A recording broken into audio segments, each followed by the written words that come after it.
Have you ever wondered what would actually happen if you stopped masturbating in your later years? Is it just about willpower? Or is there something deeper, something more profound going on in your body and mind? We often hear about the benefits of a healthy sex life, but what about the other side of the coin? What happens when you consciously choose to abstain? It's a question that delves into the complex interplay between our physical health, our hormones, and even our emotional well-being, especially as we navigate the golden years.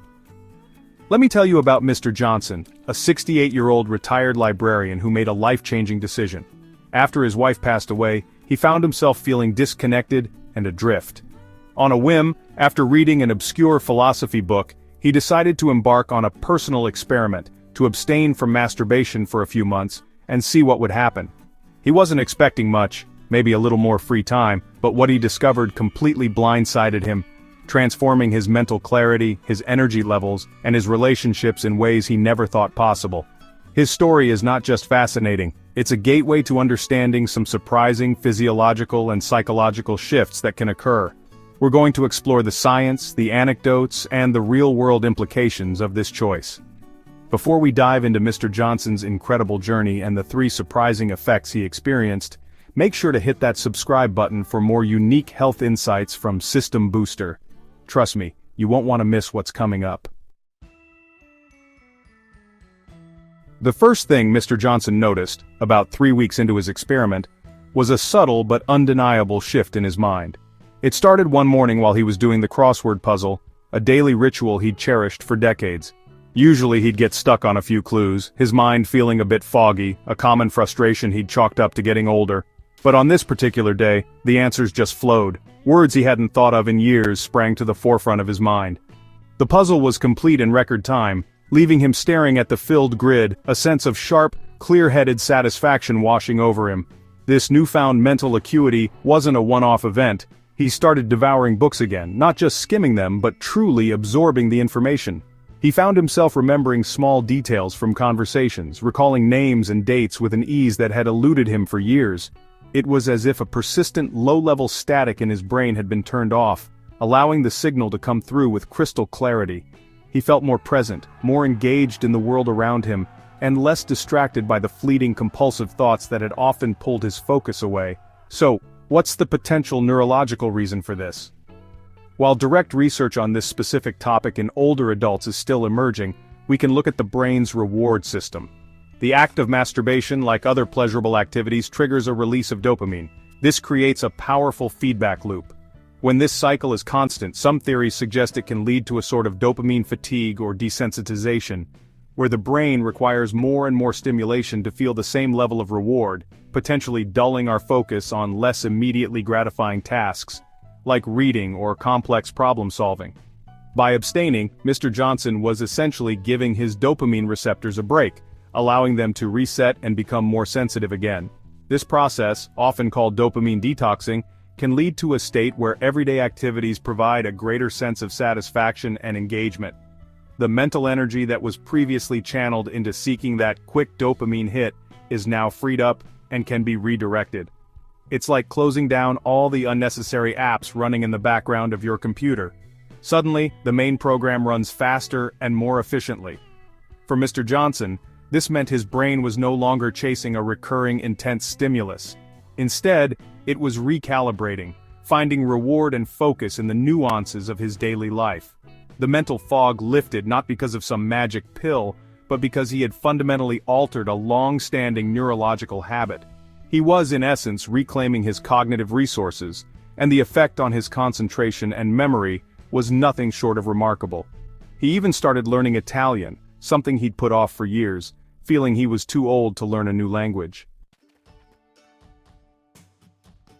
About a month and a half in, Mr. Johnson noticed something else. A change in his physical energy. He'd grown accustomed to the classic afternoon slump, that feeling around 2 p.m. where all he wanted to do was nap. This had been his reality for the better part of a decade. But now, he was sailing right through the afternoons with a steady, sustained energy. He found himself wanting to go for longer walks, tackling gardening projects that had been on his to-do list for months, and feeling generally more robust and vital. It wasn't a jittery, caffeine-fueled energy, but a deep, foundational sense of vigor. Alongside this newfound energy, his mood began to stabilize. The waves of melancholy that would sometimes wash over him, especially in the quiet evenings, seemed to recede. He felt less prone to irritability and more emotionally resilient. It was a subtle shift, but his daughter commented on it during a phone call, saying, "Dad, you just sound brighter." He realized she was right. The emotional peaks and valleys had smoothed out, leaving him on a more consistent positive plateau. He felt a renewed sense of purpose and drive that he thought he had lost for good. This brings us to the fascinating and complex world of hormones. How could abstaining from masturbation influence this in a 68-year-old man? While sexual activity is healthy, the process of orgasm does involve a significant hormonal cascade, including a surge in prolactin, which is known to promote feelings of satiety and sleepiness. For some individuals, especially as they age and hormonal regulation becomes more delicate, the frequent cycling of these hormones could contribute to fluctuations in energy and mood. It's a bit like revving an engine and then letting it idle repeatedly throughout the day. Newer, though still preliminary, research has explored the link between sexual abstinence and testosterone levels. Some studies have indicated that short-term abstinence can lead to a temporary spike in testosterone. While the long-term effects are still debated, the key takeaway is that consciously changing a significant hormonal behavior can, in fact, create ripples throughout the endocrine system. For Mr. Johnson, it's plausible that redirecting this biological energy allowed his body to find a new, more stable hormonal equilibrium, leading to that sustained energy and improved mood. It's not about demonizing ejaculation, but rather understanding that our bodies are intricate systems of feedback loops. By changing one major input, the frequency of orgasm, Mr. Johnson inadvertently prompted his endocrine system to recalibrate. This recalibration may have resulted in a more efficient use of his hormonal resources, leading to less energy drain from the post-orgasmic prolactin surge and a more stable baseline of androgens, contributing to his overall sense of well-being and vitality. It was an unexpected but welcome biological bonus to his personal experiment.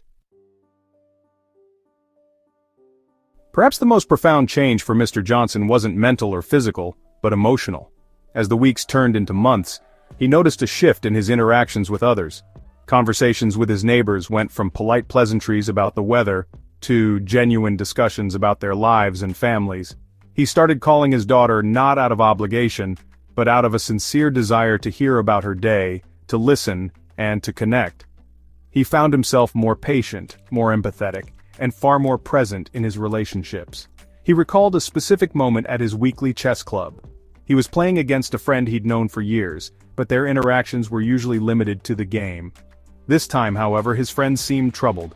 Instead of focusing solely on the board, Mr. Johnson paused and simply asked, "Is everything all right, Bill?" This small gesture opened the floodgates, leading to a heartfelt conversation about his friend's worries. Mr. Johnson realized that in the past, he might have been too wrapped up in his own inner world, his own cycles of desire and release, to have noticed or cared so deeply. From a psychological perspective, this makes a lot of sense. Sexual energy or libido is a powerful life force. In Freudian and Jungian psychology, this energy isn't just for procreation, it's a fundamental drive that can be sublimated, that is, redirected from its original impulse into other, often more socially or creatively productive channels. When the primary outlet for this energy is removed, the drive doesn't just disappear, it seeks new pathways. For Mr. Johnson, this energy was being rechanneled into social and emotional connection. This redirection of energy can foster a deeper sense of intimacy that isn't purely physical. By not seeking immediate self-gratification, there's a greater capacity for delayed gratification and for investing that energy into the slower, more nuanced process of building relationships.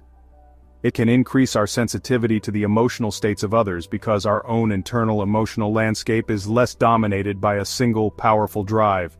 The focus shifts from an internal loop of desire and satisfaction to an external awareness of the people around us. Mr. Johnson found that the energy he once expended in private was now fueling his empathy, his listening skills, and his desire for genuine human bonding. He wasn't just abstaining from an act, he was reallocating a fundamental part of his life force. This allowed him to form stronger, more meaningful bonds with his friends and family, filling a void he hadn't fully realized was there. The loneliness he felt after his wife's passing began to dissipate, replaced by a rich tapestry of renewed connections. So, what can we take away from Mr. Johnson's journey? His story illustrates that a decision as personal as abstaining from masturbation in later life can have surprising and far-reaching effects. From sharpening the mind and boosting physical energy to fostering deeper emotional connections, the impact can be profound. It's a powerful reminder that our bodies and minds are interconnected systems, and changing one habit can create a cascade of positive changes throughout our entire being. This isn't a prescription, but an exploration of possibilities and a testament to the body's incredible ability to adapt and recalibrate. The goal here isn't to say that masturbation is bad, but to open up a conversation and challenge our assumptions. For some, like Mr. Johnson, a period of abstinence can be a transformative experiment in redirecting personal energy, leading to unexpected growth. It highlights the importance of being mindful and intentional about all our health choices, including our sexual habits, as we age. It's about understanding the potential levers we can pull to enhance our quality of life in every aspect. If you found these insights surprising, there's a lot more waiting for you on System Booster. We're dedicated to exploring every facet of health and wellness to help you live your best life. Check out our other videos for more ways to boost your health and well-being as you age. And as always, stay curious, ask questions, and be proactive about your health. Thanks for watching.